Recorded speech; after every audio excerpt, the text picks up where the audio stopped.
এবং গোবিন্দ লীলামৃত নামকরণ স্বয়ং ভগবান লিপিবদ্ধ করেছিলেন। তাতে বিল্বমঙ্গল ভাবছেন আমি গ্রন্থের নামকরণ কি করব, কি নাম দেব। ভগবান দেখলেন ভক্তের মধ্যে এই নামকরণের একটা সংশয় এসে উপস্থিত হচ্ছে, নিজে বাঁকা হাতে লিখে দিলেন। কি লিখলেন? কৃষ্ণ করণামৃত। হে বিল্বমঙ্গল, তোমার গ্রন্থ কৃষ্ণের কর্ণে যেন অমৃত বর্ষণ করে, এই জন্য এর নাম কৃষ্ণ করণামৃত। তাহলে এই যে চারটি অমৃতময় গ্রন্থ, এখন যে কথা আমি বোঝাতে চাইছি, ভাগবতম, শ্রীমদ ভাগবতম, এর অর্থটা কি, এর তাৎপর্য যখন বোঝা যাবে তখন আমরা ভাগবত বস্তুটা কি অনুভব করা যাবে। তাতে দৈবায়ন কি বলতে চাইলেন, এই যে নামকরণ করলেন এর নামটা ভীষণ গভীর অর্থ আছে। শ্লোক যতটা গভীর তার থেকে অধিক গভীরতায়। শ্রী শব্দে যেমন শ্রী শব্দ ঐশ্বর্য, শ্রী শব্দে বৈভব, শ্রী শব্দে সৌন্দর্য, শ্রী শব্দে শ্রেষ্ঠ, শ্রী শব্দে লক্ষ্মী। ভাগবত বলছে মত শব্দ আমার জগতে অপার্থিব পার্থিব জগৎ জুড়ে যত বৈভব যত সম্ভব সবই পাও। জগতে যা কিছু তুমি বৈভব দেখছো, শ্রী দেখছো, সৌন্দর্য দেখছো, ঐশ্বর্য দেখছো, লক্ষ্মী দেখছো, যা কিছু ঐশ্বর্য প্রতিমূর্তি, সবই আমি। আমি ভিন্ন জগতে কোনো ঐশ্বর্য নেই, আমি ভিন্ন জগতে কিছু না। তাহলে আমি এত ঐশ্বর্যের সর্বশ্রেষ্ঠ হইয়াও আমার আরো কিছু ঐশ্বর্যের গভীরতা গুহ্যতা আছে, যা ব্রহ্মাদি দেবতাগণ ধ্যান করে তিলজ্ঞ দর্শন করতে অসমর্থ বোধ মনে হয়। সেই অসমর্থ বোধ অতি গুহ্যত হইতে অতি গুহ্যতম গোলকের সেই চরম পরম অনার্পিত বক্তা বলছিলেন, অনার্পিত চরিঞ্চিরাত করুণায় অবতীর্ণ কলৌ সমর্পিত উন্নত উজ্জ্বল রসাং সভক্তি শ্রীরাম হরি পুরাট সুন্দর দুতি কদম্ব সন্দীপিত সদা হৃদয় স্কন্দরে বহ শশীনন্দন। তাহলে এই যে অনার্পিত, যা কোনো কালে কোনো জন্মে কোনো অবতার কোনো অংশ কলাপ অংশ যা অর্পণ করেননি আর করতে পারেন না, এটা তার স্পেশালিস্ট সম্পদ। তিনি ভিন্ন অন্য কেউ দিতে পারেন না। তিনি ভিন্ন যদি অন্য কেউ দিতে পারতেন তাহলে মহাপ্রভুর 52 বছর আগে অদ্বৈত ঠাকুর এসেছিলেন, তিনি দিতে পারতেন। মহাপ্রভুর 32 বছর আগে হরিদাস ঠাকুর এসেছিলেন, দিতে পারতেন। মহাপ্রভুর 12 বছর আগে নিত্যানন্দ এসেছিলেন, দিতে পারতেন। তা দেননি কেন? কারণ এটা তার স্পেশালিস্ট সম্পদ। বৈরাগ্য বিদ্যা নিজ ভক্তি যোগ শিক্ষষ্টম একম পুরুষ পুরাণা। এই বৈরাগ্য বিদ্যাটা আমার নিজ ভক্তি যোগ, অন্য কেউ দিতে পারে না, আর দেবারও তারও কারো অধিকার নেই। আমি ভিন্ন দিতে পারে না।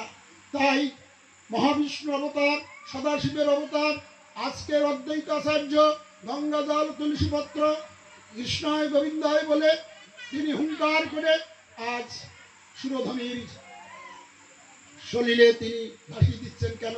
হে গোলক বিহারী, হে গৌরহরি, হে ভগবান, তোমাকে অবতরণ করতে হবে।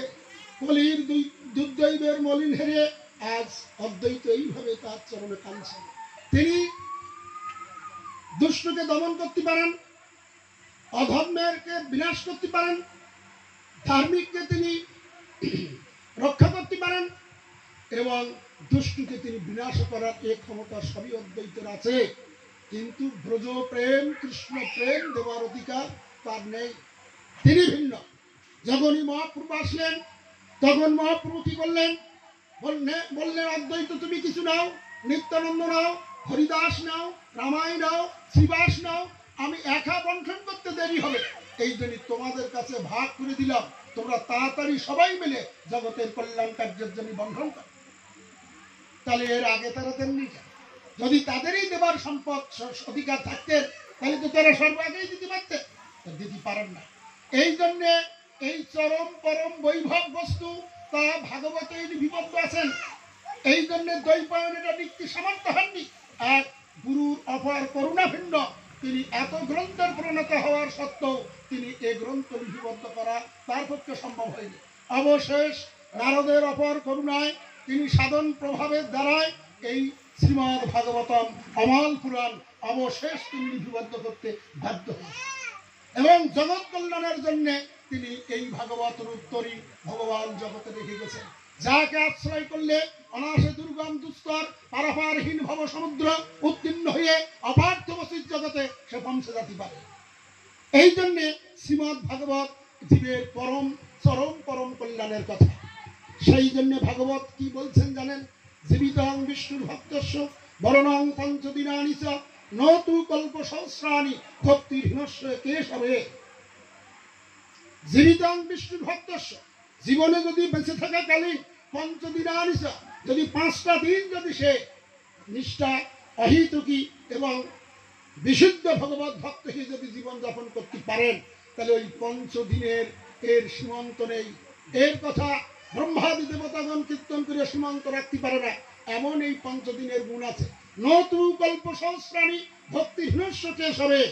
আমি যদি কেশবে ভক্তিহীন হয়ে সহস্র কল্পকাল যদি বেঁচে থাকি, সেই সহস্র কল্পকালের 1 পয়সা মূল্যায়ন শাস্ত্র দেয়নি।